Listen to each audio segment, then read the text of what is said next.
Изменилось ли общество во время пандемии? Изменилось ли отношение общества к благотворительности? Помощь благотворительных фондов – миф или реальность? О деятельности благотворительного фонда «Ашана» в новом выпуске программы «Грани». Если кто-нибудь когда-нибудь у меня спросит, что самое сложное в нашей работе, я скажу, что это говорить «нет» родителям, которые нуждаются в твоей помощи, потому что они слышат только слово «нет» и никогда не слышат те причины, которые ты называешь. Я это прекрасно понимаю, потому что когда твоему ребенку нужна помощь, и ты понимаешь, что тебе ее здесь не окажут, у тебя остаются только негативные эмоции и осадок, и ты уже не вникаешь в какие-то причины и в какие-то правила работы организации, поэтому я понимаю тех родителей, которые, может быть, там держат какую-то обиду на фонд, у которых есть какой-то осадок, и если бы я была бы родителем, возможно, вела себя так же. Но мы всегда как-то в таких ситуациях стараемся смотреть именно на те моменты и на те ситуации, в которых мы успели помочь, в которых есть определенный результат, которым мы гордимся. Вот именно те положительные моменты, положительные результаты наших подопечных нас вдохновляют и дают силы идти дальше, помогать дальше. Фонд «Ашана» был создан в 2008 году. Учредителем является Беслан Шакай. Фонд в основном занимается сбором средств на лечение тяжелобольных детей. Фонд хоть и был создан в 2008 году, но первая акция стартовала в 2011 году. И называлась она «Спасем жизнь вместе».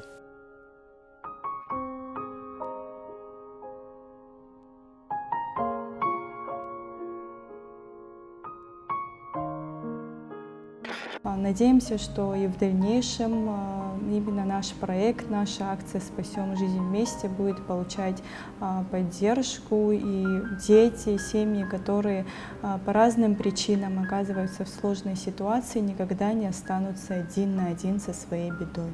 За 8 лет фонд «Ашана» успел собрать 58 миллионов рублей. Мы оплатили 344 курса лечения тяжелобольным детям, которые прошли лечение в лучших медицинских центрах, у лучших специалистов в клиниках России и мира. Я думаю, что это тот результат, которым мы можем гордиться все вместе. За 8 лет провели 126 благотворительных акций. Если приводить цифры только за прошлый год, в 2019 году мы успели собрать более 10 миллионов рублей, оплатить лечение 67 детям, провести 26 благотворительных акций. Суммы действительно значительные, и поэтому, мне кажется, очень важно максимально показать нашу прозрачность для населения, чтобы люди могли нам доверять, чтобы видели, куда уходит каждая копейка. Мы детализацию делаем до копеек. Иногда даже вопросы возникают, откуда берутся копейки. У нас вот такой учет. Пандемия коронавируса вызвала всплеск благотворительных инициатив. Люди во всех городах нашей страны организовали волонтерские группы для доставки продуктов и оказания психологической помощи. В это непростое время и фонд «Ашана» не остался в стороне. Мы посоветовались и приняли решение именно на этот период немножко отойти от своего направления основного и также начать оказывать гуманитарную помощь. Нас поддержали наши партнеры, это компания «Премиум», «Гарант Банк», которые либо перевозили средства на организацию гуманитарной помощи, либо помогали там продуктами, товарами, например, вот компания «Премиум». Мы за этот период уже оказали помощь именно продуктовую, провели гуманитарную акцию. 110 семей получили помощь. Это не только семьи подопечных фонда «Ашана», а также семьи подопечных ассоциаций детей и родителей инвалидов, а также одинокие пожилые люди, которым в данной ситуации, за которыми некому было присмотреть. Вот также мы посмотрели на то, то, как самоотверженно гуманитарными акциями занялись в это непростое время наши коллеги. Это благотворительная общественная организация «Кераз». Решили их поддержать и предоставили свою площадку в приложении Туба для сбора средств на оказание помощи многодетным семьям и семьям уязвимым. Мы собрали недавно 200 тысяч рублей, которые будем переводить на расчетный счет наших коллег благотворительной организации «Кераз». Они окажут помощь 100 семьям, которые оказались в сложной ситуации. Радует тот факт, что сборы средств не упали, люди как жертвовали, так же жертвуют, не оставляют без внимания семьи, в которых есть тяжело больной ребенок. То есть мне кажется, что эта ситуация даже больше сплотила людей, они стали, можно сказать, добрее, милосерднее, и вот именно в каких-то тяжелых ситуациях просыпаются самые лучшие качества, которые живут в человеке. Мы на примере нашей работы это видим постоянно, потому что не бывает стабильности в обществе, всегда бывают какие-то либо кризисные моменты, либо сложные ситуации, как сейчас в связи с пандемией, но именно в такие сложные моменты, мне кажется, люди даже больше помогают, поэтому это очень такая хорошая тенденция, которая показывает, что в нашей республике проживают милосердные, добрые люди, которые не очерствели, слава Богу. Отличие ведения бухгалтерского отчета фонда от коммерческой организации довольно существенное. У благотворительных фондов своя специфика ведения учета. Но мы смогли адаптировать программу 1С бухгалтерия под наши требования, и теперь учет полностью автоматизирован. И одними из целей фонда в плане учета и отчетности является прозрачность и доступность. Поэтому ежемесячно мы публикуем на нашем сайте отчет о поступлении денежных средств и о понесенных расходах с максимальной детализацией. Где-то 3 месяца заняла постановка учета бухгалтерского именно в программе. Прозрачность была всегда, но чтобы было удобно и чтобы можно было в любой момент достать нужную цифру, это, конечно, нужна была автоматизация. Это заняло около 3 месяцев. Как и у любого фонда, у фонда Ашана есть свои правила, которые они не в силах отменить. По этим причинам у многих возникают вопросы, почему тому или иному человеку было отказано в помощи. Есть, конечно, такие случаи, мы не отрицаем, когда мы отказываем, но мы отказываем всегда только по объективным причинам, потому что я считаю, что не думаю, что где-то в мире есть фонд или какая-то организация, которая может помогать всем. У каждой организации есть какие-то ограничения, есть какие-то правила, которым он должен следовать. Если, например, ребенку или человеку, он старше 18 лет, мы не можем помочь, мы говорим нет, потому что это детский благотворительный фонд. Если ребенок, родители приняли решение, что ребенок будет лечиться только в Грузии и не принимает никакие альтернативные варианты там, в России, либо в других любых странах, тогда мы не можем помочь, мы говорим нет, потому что фонд работает только по перечислению и напрямую в клинику. По известным причинам прямых переводов в клинике Республики Грузия нет, и мы не можем помочь. Но есть такие ситуации, когда мы находим возможность помогать. Например, сейчас ребенок, на которого идет сбор средств, это Нарт Гамги, 3 года, он проходит лечение в Грузии. Естественно, лечение оплатить мы не могли, там ему уже оказывается помощь, но ему сейчас понадобилось дорогостоящее лекарство, которое стоит практически 500 000 рублей. И мы нашли возможность оплатить это лекарство в Германии, то есть мы можем перевести в германскую аптеку, аптека закажет, потом мы найдем возможность отправить это лекарство напрямую в клинику, где проходит ребенок лечение. В каких случаях мы еще отказываем? Например, если ребенку необходимо срочное лечение, мы просто не успеваем помочь. Бывают случаи, что нам звонят родители утром и говорят, что ребенку плохо, его нужно уже вечером вывести, им необходимы средства. Но все знают, что фонду необходимо время, чтобы открыть сбор средств, чтобы собрать необходимую сумму, чтобы подобрать клинику, чтобы клиника выставила счет. Это время. Поэтому в таких случаях, к сожалению, мы не можем помочь так оперативно. Мы направляем либо в другие общественные организации, благотворительные фонды, либо спрашиваем, оказывается ли помощь государством. В таких случаях обычно всегда подключается Министерство здравоохранения, и они оказывают оперативную помощь. Хотелось бы отметить, что несмотря на сложную ситуацию, в настоящее время уровень благотворительных пожертвований он никак не сократился. А вот в течение 1,5 месяца, на время вот этого карантина, фондом было открыто 3 основных сбора средств на лечение тяжелобольных подопечных. Один из них, который был успешно закрыт, там была сумма 227 тысяч рублей на Александра Калайджан. Также параллельно были открыты еще 2 основных сбора средств. Это один сбор средств на Булискирия Дамира, который открыт в приложении Туба, и второй сбор средств на наших основных площадках. Это сбор средств на Гамгия Нарта. Там сумма больше 495 тысяч рублей, которая необходима для покупки дорогостоящего препарата за границей. И очень хотелось бы отметить тот факт, что несмотря на сложную ситуацию в стране, в мире, наш народ очень активно участвует в пожертвованиях, в благотворительных взносах, и за 4 дня было собрано 337 тысяч рублей, что для нас это очень высокий показатель, и мы надеемся, что в ближайшее время этот сбор будет закрыт и ребенок получит необходимую помощь. Мы хотим тоже развеять сомнения у людей, что фонд помогает одним, отказывает другим.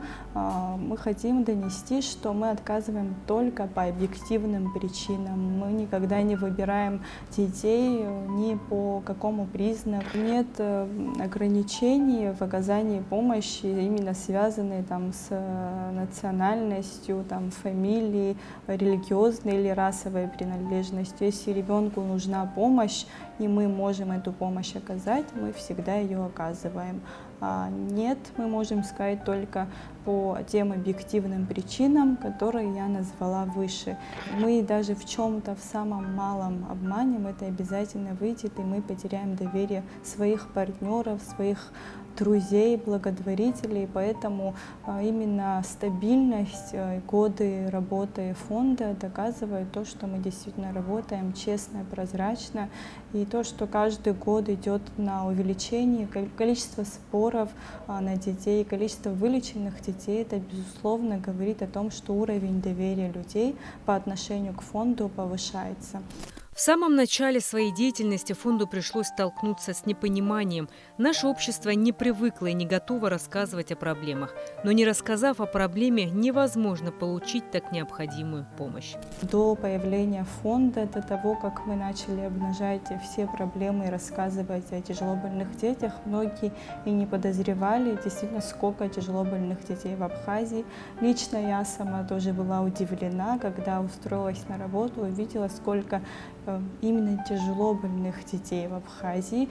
И можно сказать, что появление фонда явилось, может быть, таким резонансом в нашем обществе, потому что у нас как-то традиционно было принято не говорить о проблемах вслух, особенно когда в семье был больной ребенок. Об этом в основном знали только ближайшие соседи и родственники. Поэтому первое время именно первый руководитель фонда Дживейра Колосова и первые сотрудники встречали очень большое сопротивление со стороны родителей. Они отказывались сниматься в репортаже, отказывались, чтобы их фамилия, имя где-то фигурировало, но их ставили перед выбором. Либо ваш ребенок выздоровеет, либо вы не поменяете свое мнение, о вашем ребенке никто не узнает, но при этом мы предоставляли выбор родителям, и они чаще всего делали выбор в пользу своего ребенка, но этот выбор давался им очень тяжело.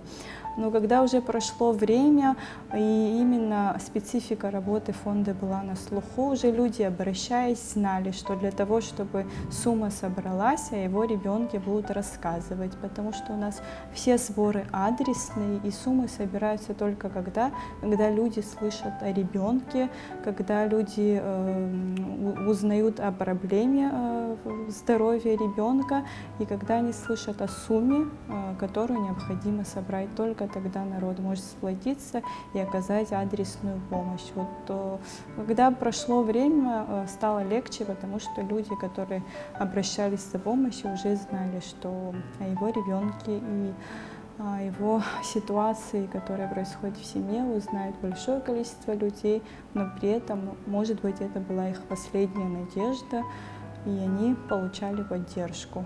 После того, как я собираю всю необходимую информацию, я сначала публикую на официальном сайте нашего фонда, а после на интернет-площадках, таких как Instagram и Facebook. Самыми активными являются такие социальные сети, как Instagram и Facebook. Я рассматриваю после публикации в течение получаса активность. Активность проявляется лайками, репостами и комментариями под публикацией. С помощью репостов, лайков информация распространяется не только на территории Абхазии, а также за ее пределами. Это очень помогает нашему фонду вести сбор средств, так как за кратчайшее время информация распространяется и сбор активно ведется. Изначально были определенные программы, только по которым мы работали. На данный момент нет определенных каких-то ограничений, то есть если к нам обращается семья, то мы пытаемся подобрать клинику, независимо от того, это входит в нашу программу или нет, и пытаемся помочь всем нуждающимся. У нас есть много клиник-партнеров, с которыми мы сотрудничаем. В основном мы сотрудничаем с клиниками-партнерами из России, но бывают случаи, когда нам приходится искать клиники в Европе. И у нас есть партнер, который нам помогает периодически подбирать эти клиники. И это может быть Италия, Германия, Хорватия и так далее. На какие деньги содержится сам фонд? Откуда берутся деньги на зарплаты сотрудников? Такие вопросы часто можно услышать, но почему-то напрямую их никто не задает. Очередной миф о том, что сотрудники тратят деньги, поступающие на расчетный счет благотворительного фонда. Я в очередной раз хочу сказать, что с первого дня первый директор фонда, она выстроила такую идеально прозрачную схему работы, которая работает до сих пор. Мы ни рубля не берем с благотворительных пожертвований на организацию своей деятельности. Мы привлекаем партнеров, которые ежегодно, ежемесячно по договору перечисляют определенную сумму средств. Именно из этих средств, которые поступают на отдельный расчетный счет, складывается определенная сумма, которая покрывает наши административные расходы. Я хочу поблагодарить партнеров. У нас есть партнеры, которые с первого дня работы фонда нас поддерживают. Это компания «Премиум», магазин «Харзаман», пивоваренный завод «Сухумский», «Гарант Банк» и другие, которые были с первого дня. Есть те компании, которые поддержали нас недавно. Также немаловажным является то, что помимо ежегодной проверки налоговыми инспекторами, мы еще в добровольном порядке привлекаем аудиторов независимых, которые дают свою оценку нашей деятельности. Иногда это привлеченный специалист из Москвы, иногда это наши местные специалисты высокого класса. И потом по завершении, этой аудиторской проверки мы уже выступаем с цифрами, с готовыми на отчетном собрании.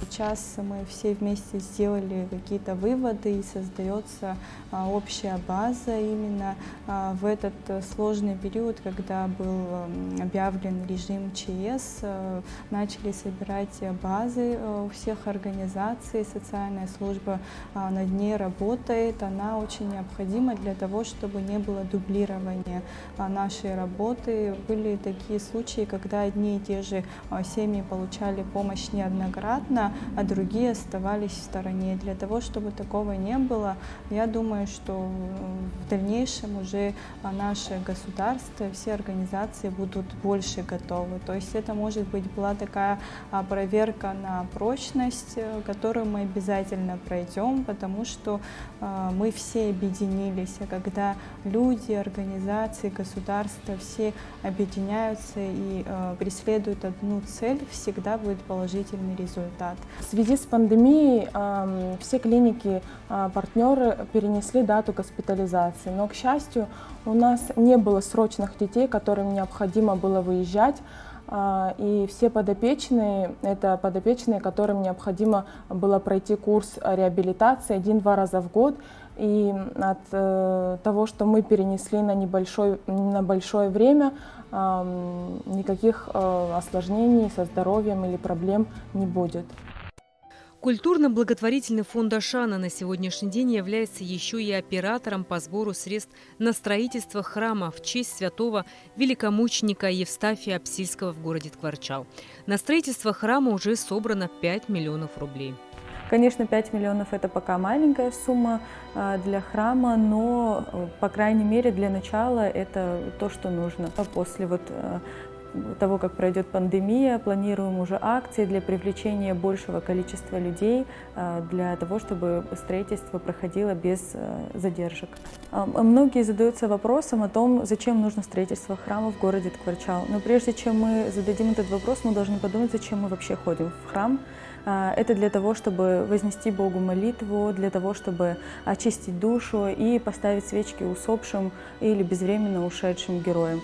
Также в городе Ткварчал, город Ткварчал нуждается в этом храме.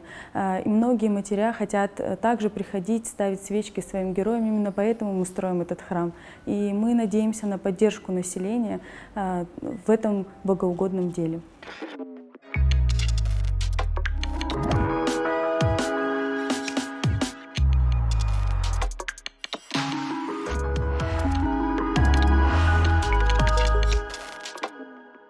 Спасем жизнь вместе. Это наш такой общий ответ коронавирусу. Пусть это будет некая акция, которая объединяет всех тех людей, которые не хотят стоять в стороне, не хотят просто сидеть и смотреть, как другим людям нужна помощь, которые готовы прямо здесь и сейчас объединиться и помочь. Берегите себя и своих близких. С вами была Рената Шакая.